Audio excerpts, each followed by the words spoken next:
خداوند گفته الا به ذکر الله تطمئن القلوب. یاد خدا، وصل شدن به رب العالمین دلها رو آرام میکنه. پس تنها راه نجات اینه، آرامشی که همه دنبالشن و در دسترس همه هست ولی خب ازش غافلیم. خداوند در قرآن میفرماید اعوذ بالله من الشیطان الرجیم والذین جاهدوا فینا لنهدینهم سبلنا و ان الله لمع المحسنین. کسانی که برای رسیدن به درگاه ما، به رضای ما، به خوشنودی ما واقعا اون چیزی که در توانشونه بذل جهد میکنن، در طبق اخلاص میگذارن و تقدیم میکنن. نتیجه چی میشه؟ والذین جاهدوا فینا. این فینا خیلی مهمه. جاهدوا فینا، باید تلاش بکنید، تلاش در راه رضای خدا و خوشنودی خدا باشه. نتیجه چی میشه؟ لنهدینهم سبلنا. ما همه راههایی که به ما متصل میشه به اونها نشون میدیم و بعد هدایتشون میکنیم، جهتشون میدیم. سبحان الله. و ان الله لمع المحسنین. و خدا همراه نیکوکاران است. اولین نیکی در حق خودمون باید بکنیم، دومین نیکی در حق پدر مادر، خانواده، همسر، بچه ها، سومین نیکی در حق ارحام، در حق معلم، در حق شاگردامون، همسایه هامون، دوستامون، کارمندامون، شاگردامون، برادرها و خواهرای مسلمانمون، برادرها و خواهرای انسانمون. احسان و نیکی مذهب نداره، مذهبش انسانیه. تا اگر به یه مورچی هم غذا بدید مهجورید. ان الله کتب الاحسان علی کل شیء. میازار موری که دانه کش است که جان دارد و جان شیرین خوش است. در قوم بنی اسرائیل شخصی به خاطر گربه‌ای که یک زنی به خاطر گربه‌ای که زندانی کرد 3 روز اجازه نداد غذا بخوره، غذا هم بهش نداد، آب بهش نداد، انباری زندانیش کرد، درم باز نکرد که خودش بره موشی چیزی شکار بکنه. بعد از 3 روز که در باز کرد که اون گربه مرده، خداوند برش خشم گرفت و یک زن روسبی که سالهای سال روسبیگری میکرد از جایی رد میشد، دید که سگی از تشنگی داره خاک میخوره، رفت آبی آورد بر دهان سگ گذاشت، زنده شد سگ. خداوند این عملش پذیرفت. این کاری که احسان میکنه عجایب میکنه. یکی از منابع انرژی هست احسان کردن و گذشت کردن و در خدمت برادر و خواهر برآمدن. نماز که یه چیز شخصیه، روزه یه چیز شخصیه، تلاوت یه چیز شخصیه. برای بندگان خدا چیکار کردید؟ علما میگن جهاد 5 تا جهاده. جهاد مالی، سرمایه‌دارا کجان؟ سینه سپر بکنن برای توسعه جامعه، برای لوکس کردن جامعه، برای بیداری جامعه، برای آموزش جامعه. میگه نه با پول سرمایه‌داران مسلمانی که مدارس درست میشه، مساجد درست میشه، کتابخانه ها درست میشه، بیمارستان ها درست میشه، جاده ها درست میشه، مراکز پژوهشی و تحقیقاتی درست میشه. کجان عبدالرحمن ابن عوف ها، عثمان ابن عفان ها، ابوبکر ها، عمر ها؟ جهاد مالی، هر جایی که صحبت از جهاد نفس شده صحبت از جهاد مال شده.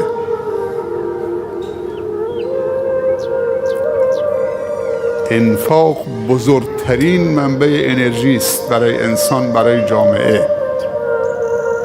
دلت بزرگ بکن. در نامهای 99 گانه خداوند نام بخیل نیست، سخی هست، کریم هست. خداوندی که کریم دوست نداره بندگانش بخیل باشن. میگه تو بده تا من بدم. تعامل با بالا بکنید. کسی از صدقه دادن فقیر نشده. ما نقص مال به صدقه. هیچ مالی از صدقه دادن کم نشده.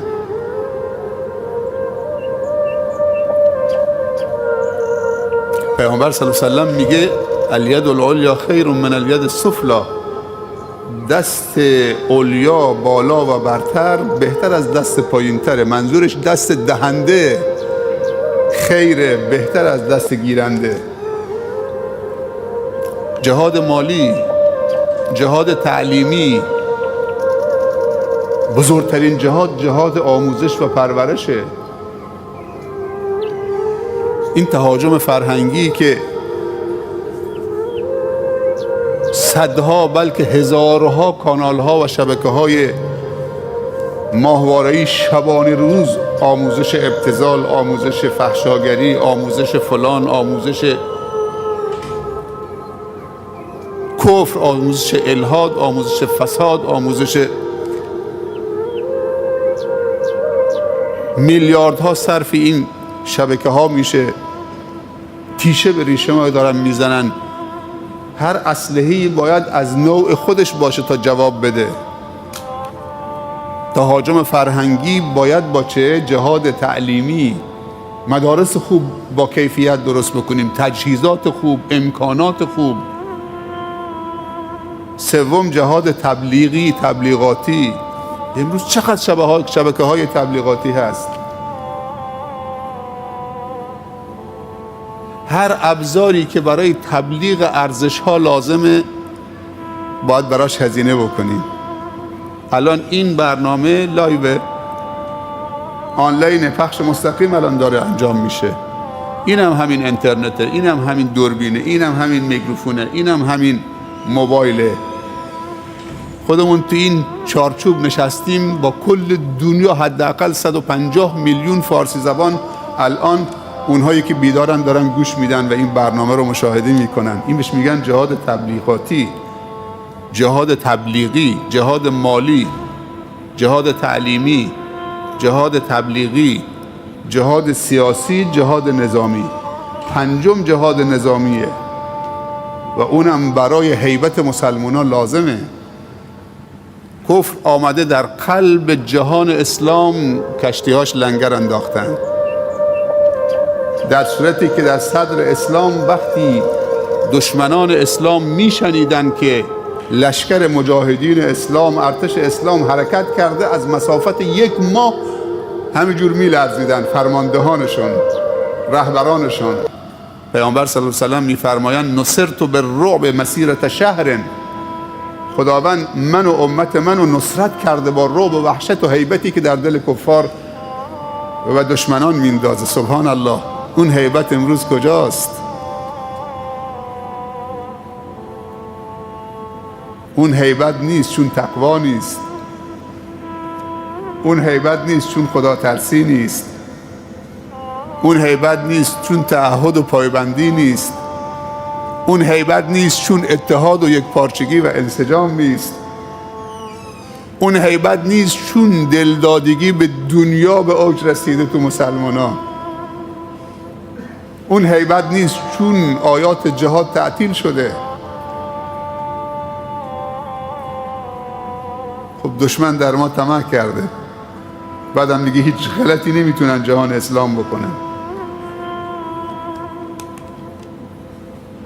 وقتی مشکلی تو کشورهای اسلامی پیش میاد، رهبران جهان اسلام آمریکا به دادمون برس، اسرائیل به دادمون برس.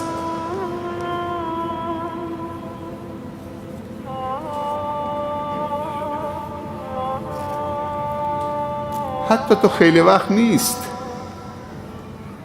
سلطان عبدالحمید ثانی، این مرد بزرگ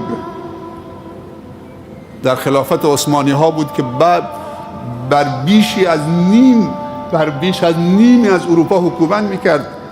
خلافت عثمانی مقتدرترین ارتش و دولت در دنیا بود. وقتی که صهیونیست‌ها پیشنهاد دادن که تمامی دیون عثمانی ها رو پرداخت میکنن و این قدم سکه دینار طلا به خود خلیفه میدن در مقابل چند متر از سرزمین قدس، سلطان عبدالحمید ثانی در جوابشون گفت این سرزمین بها و ثمنش و قیمتش خون ماست، این شرف و ناموس ماست.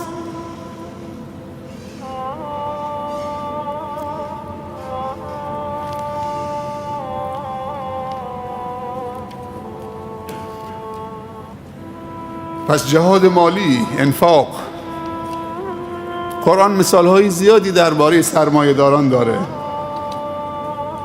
آیاتی درباره قارون خونده شده.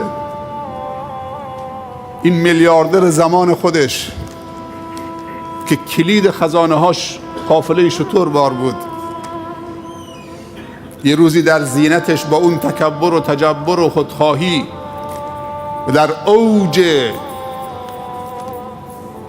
تبخترش آمد تو خیابون با کل خدم و حشمش و بردگانش، با غرور خاصی راه میرفت روی زمین خدا، زیر آسمان خدا، با مال خدا، با مالی که خدا در اختیارش گذاشته. این مال خودم با بازوی خودم، با فکر بیزنسمنی خودم به دست آوردم، با ذکاوت و هوش خودم برم به فقرا بدم. وقتی بیرون آمد در یک موکب عظیم و باشکوهی، فقرا تمنا کردند که کاشکی اون چیزی که قارون داشت ما داشتیم. یک دفعه خدا زمین و زیر پای قارون با مال و خزائنش و قصرهاش باز کرد. فخسفنا بهی و بداره الارض. خسف، خاف، سین، ف یکی از انواع عذاب هاست. ما قذف داریم، خسف هم داریم.